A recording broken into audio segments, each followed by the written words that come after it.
Well, good morning and welcome to Thursday on the Daily Dose. Today I have a special guest on the show with me.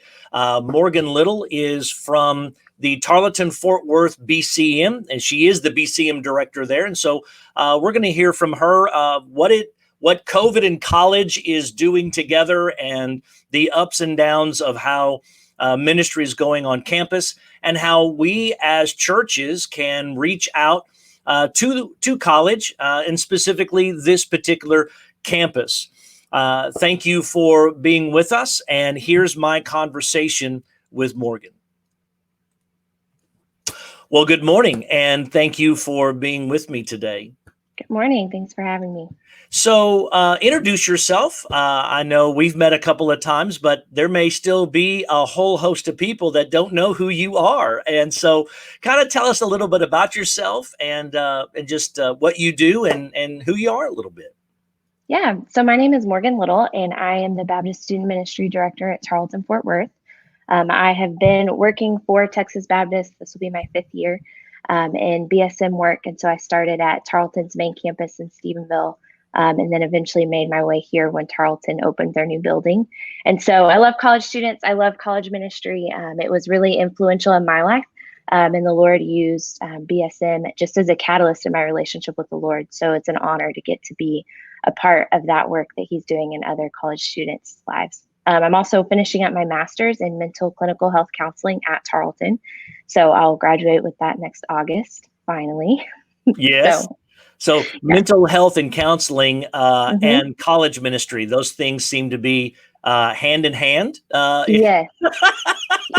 yes, they are. And especially with COVID. And so right. we're seeing a rise of just individuals in general that are wrestling through anxiety and depression and trauma. So the things that I'm learning in school have been very, very beneficial in helping me understand where students are coming from, but also in being able to know how to get them the resources that they need and refer them to counseling services and counselors that can really help them just heal and grow and move forward.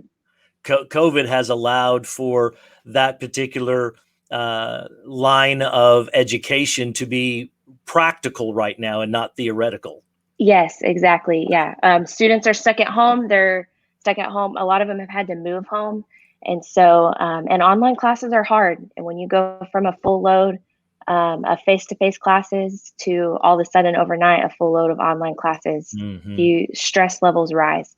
And so it's definitely been, I've been grateful that Tarleton has the resources to offer our students. So I know our area high schools and school systems and ISDs have chosen to not start till at or after Labor Day. And then it's online only until the end of September. What's going on at Tarleton Fort Worth? What are they doing? What are y'all having to do? Yeah, so we Tarleton Fort Worth follows everything that Tarleton main campus in Stephenville does. And as of right now, we are set to start August 20th, which is a Thursday. They will be doing social distancing protocols, so we'll have some smaller class sizes. And they have offered, we all have the ability to take our classes online if we're not comfortable going back. And so the ins and outs and the details of that, we don't really know what that'll look like. I think we will figure it out with the university. I am grateful for our leadership and our president. And I am grateful that I'm not the one having to make those calls. Exactly. So. Exactly. Yeah. We even here at church, we offer both. You can come on campus or you can, we have an 8 o'clock traditional now and we have an 11 o'clock contemporary. But on campus is still limited and people are self-limiting, and online is a much stronger approach right now to worship. So, I could ask what BCM looks like at Tarleton and okay, correct. Is it BSM now? See, Yes, so now it's BSM. Oh my gosh. Okay. That's completely okay. So it's Baptist Student Ministry. I should be able to tell you when that change happened, but I can't. That's okay. See, it was BSU when I was in college in the dark ages, and then it became Baptist Collegiate Ministries, and now it's Baptist Student Ministries. So so that's completely okay. I know BSM Ministry, it looked different in January than it's going to look in August and September. Yes. What's your ministry looking like as we approach the fall? I mean, what can you do? Yeah.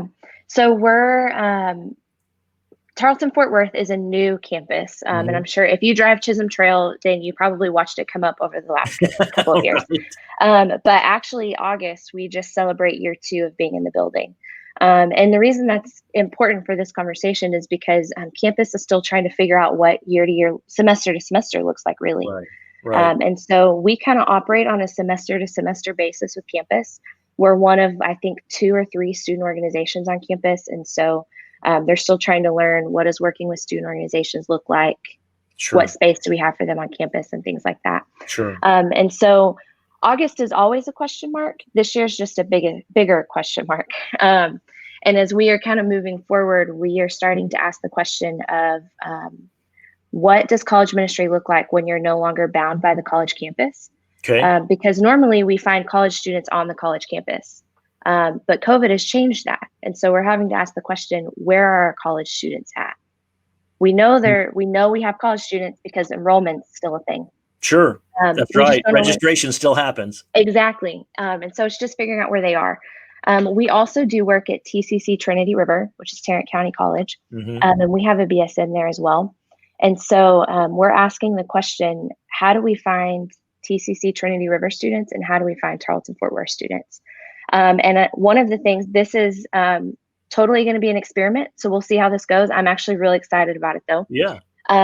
We have a couple of student leaders and they don't know this yet. So if they listen to this before our lead team retreat in a couple of weeks, it's going to be a surprise for them. But we are going to send together as a group, we're going to map out the coffee shops of our area. So Fort Worth, Burleson, Joshua, because our students are coming from those areas. And that's where we're having online class. Exactly. If they don't have access to internet, that's where they're going to go. And a lot of them, even if they have access to internet at home, they just need a space to get out of home and be able to get out for a couple of hours and breathe and get their schoolwork done. And so we're going to map coffee shops and we're going to find out where are these college students doing their homework, and what would it look like for us to have a gift card in the hands of each of our student leaders and say, this is your coffee shop for the month.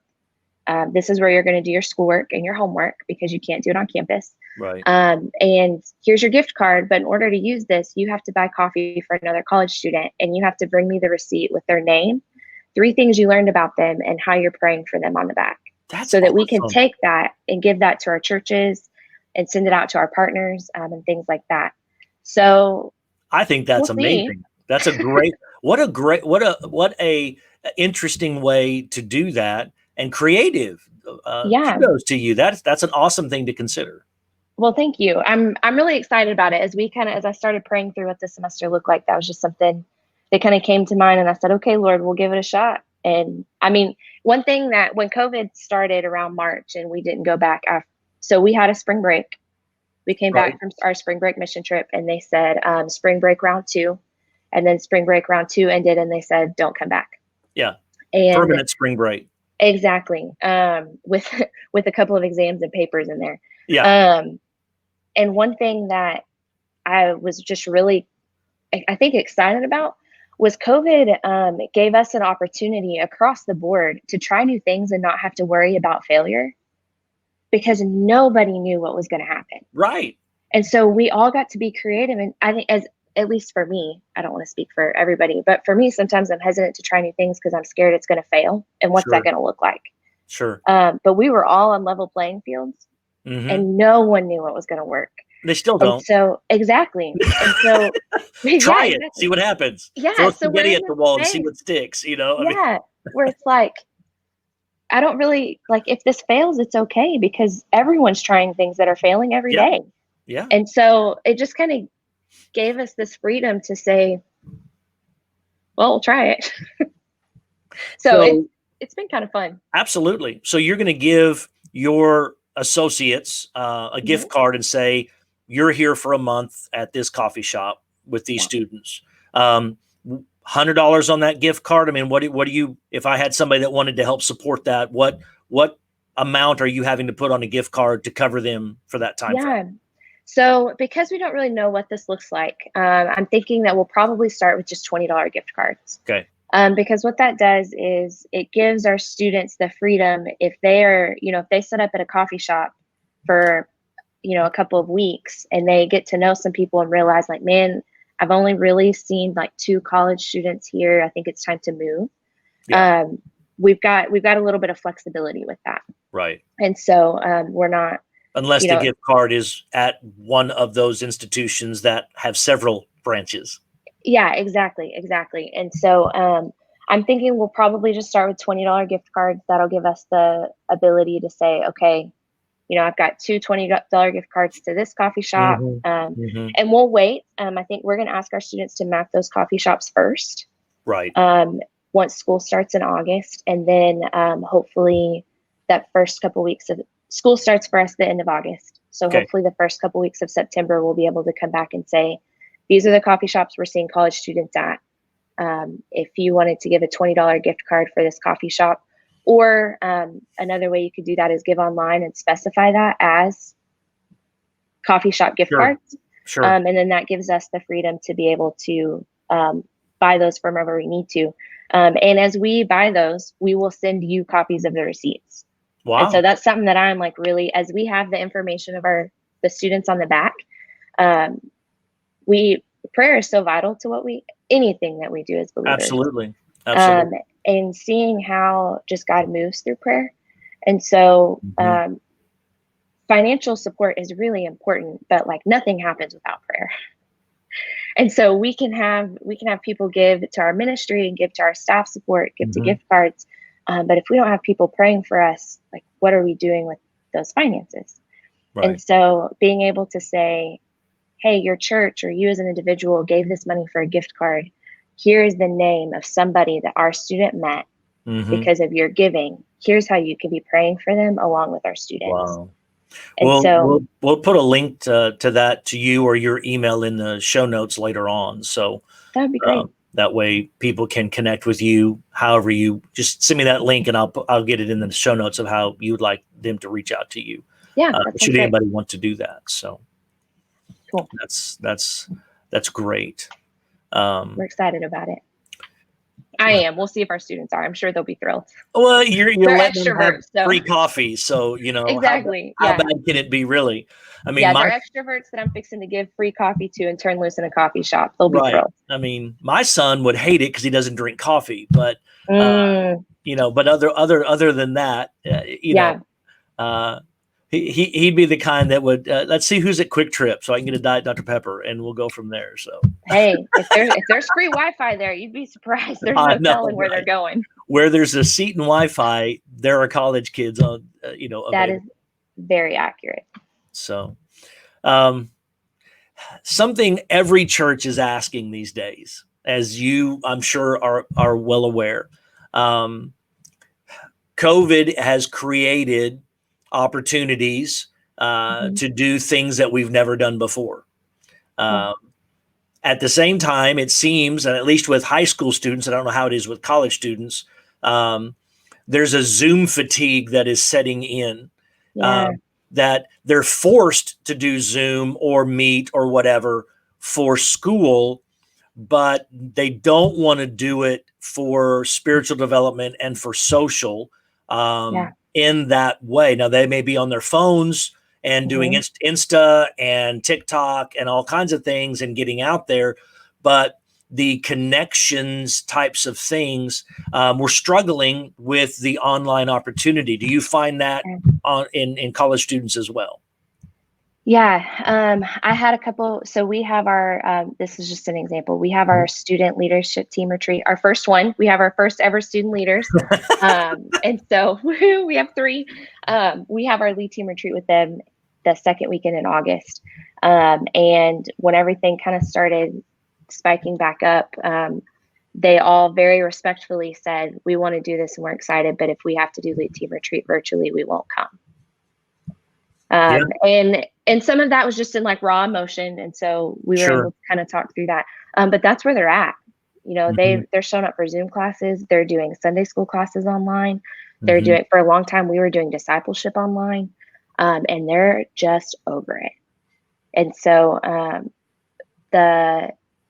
what that looks like moving forward, it really just kind of, again, one of those things that we just really don't know. Yeah. What I'm finding with college students is they're okay.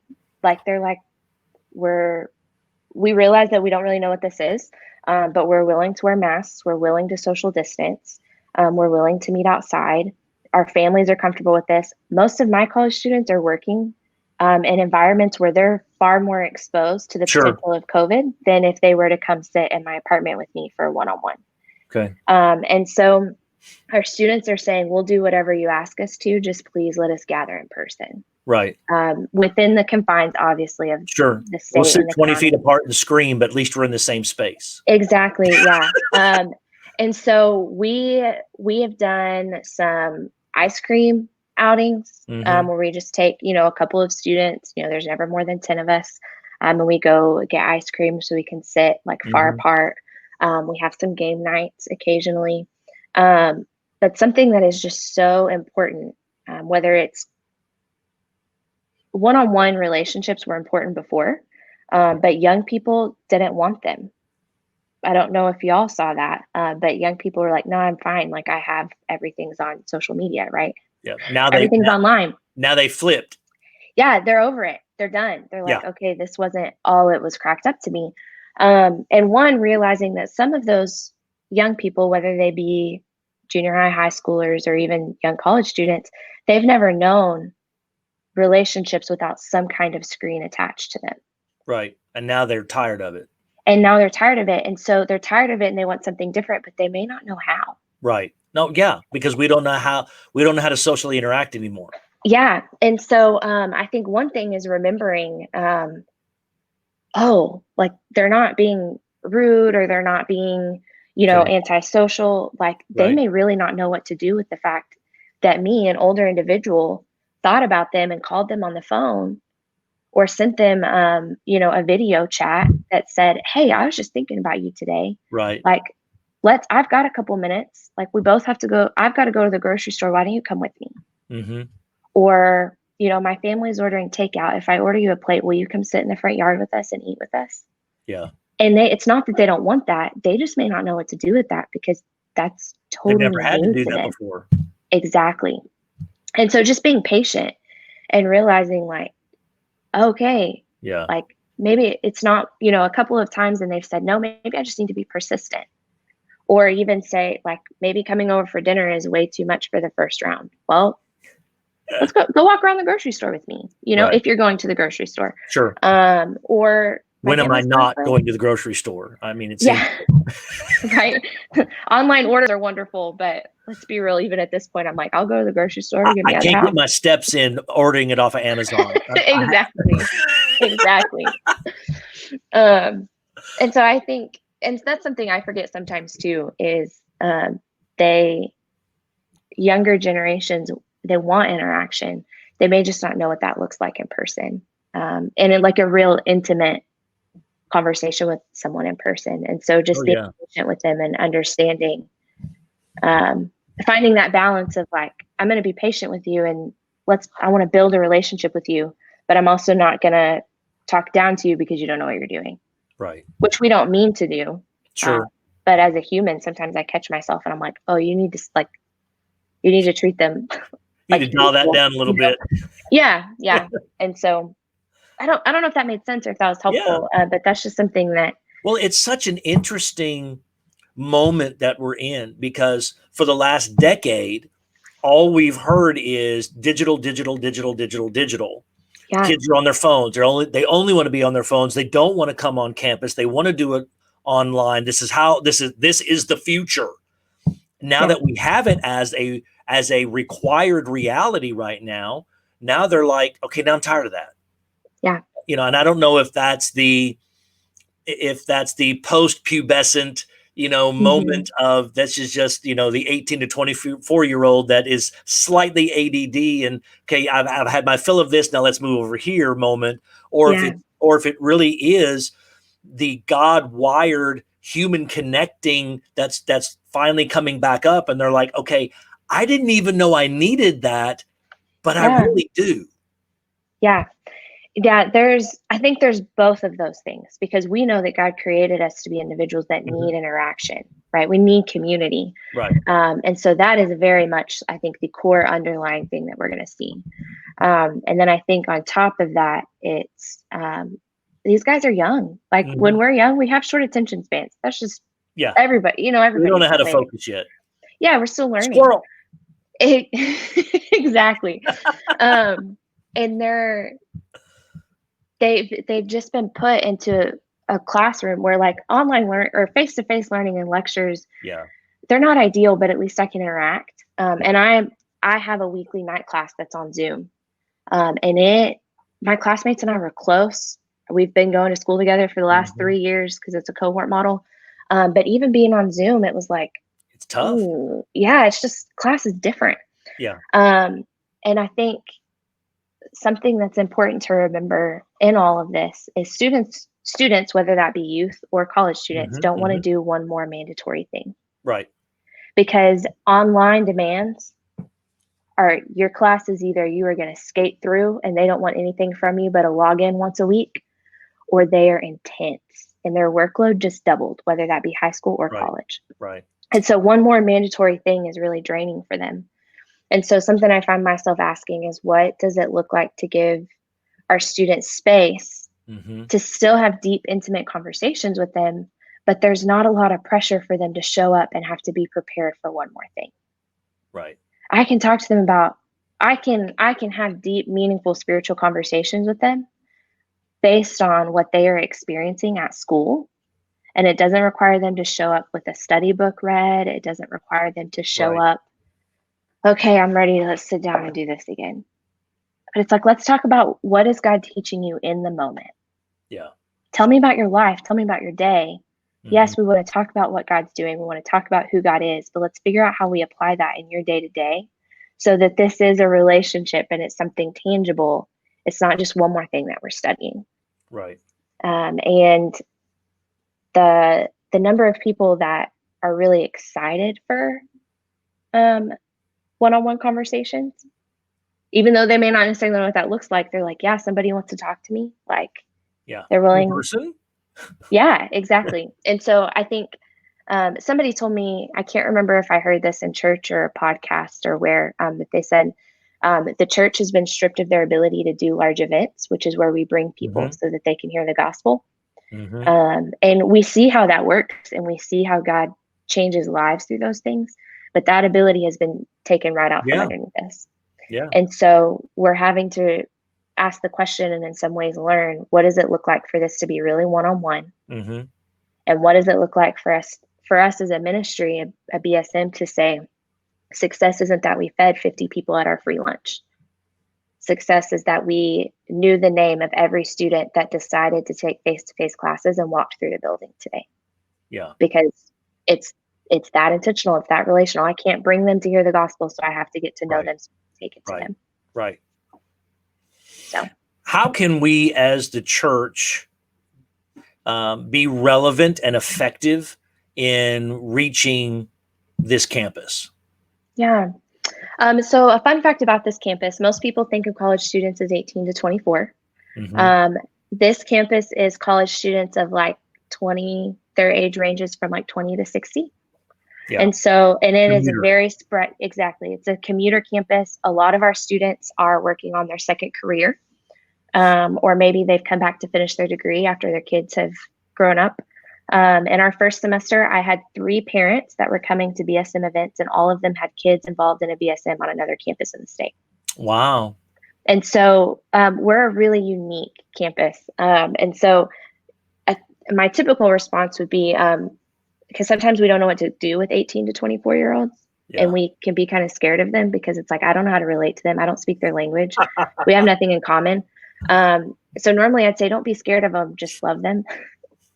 But that's in our campus, it's like, we really have students that are going to fit every demographic of the people in your church. Yeah.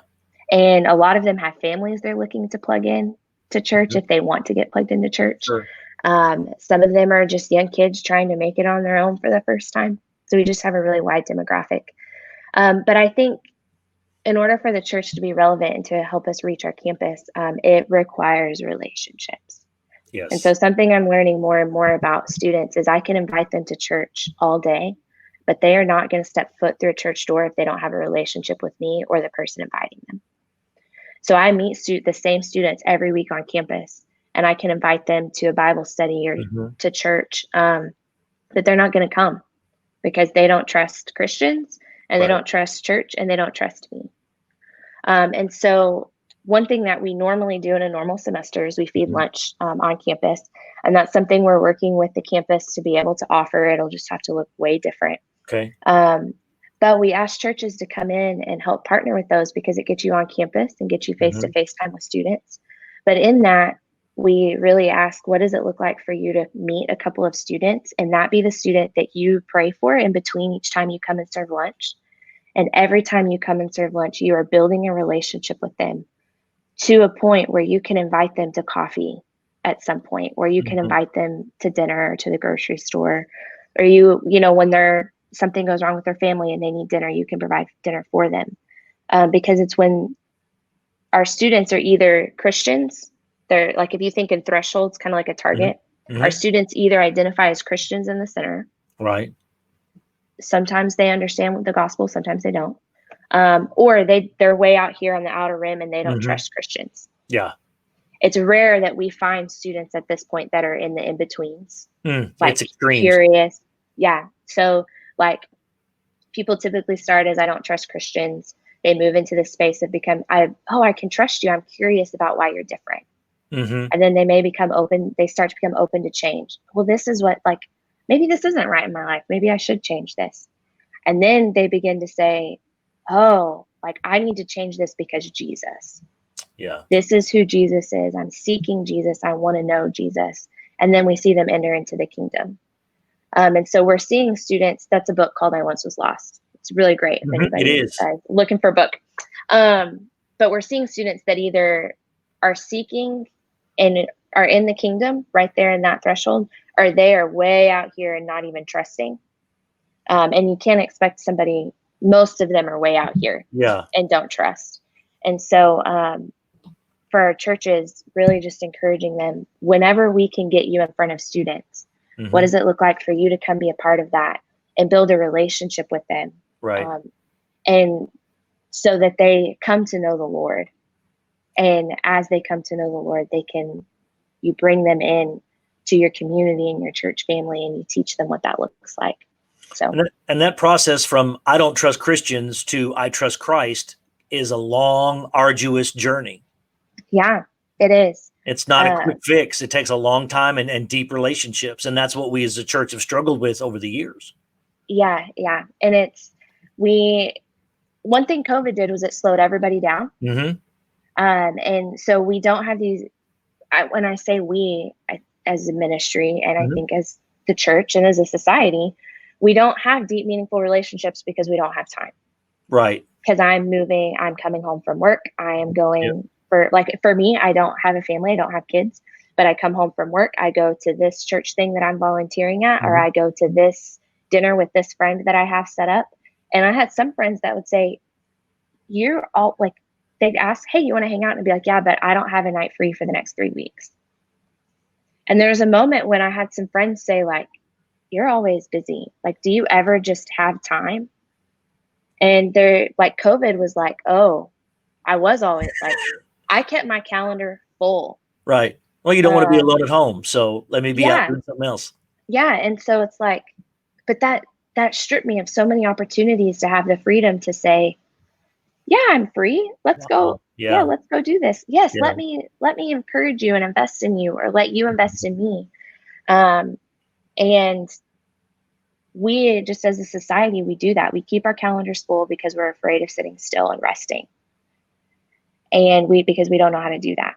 And COVID stripped that, which gave us the time and the ability to have more deep and meaningful relationships. Yes. And that's something that I say, I'm just going to step out and boldly say, we as a church and Christians would benefit from remembering that when COVID's over. That's right. And I've been saying that if we don't learn something through COVID, it's been a waste of time. Exactly. Yeah. And so Those deep, meaningful relationships are what our students crave. The reality is that they're what your coworkers crave. They're what your neighbors crave. They're what your PTO parents are craving.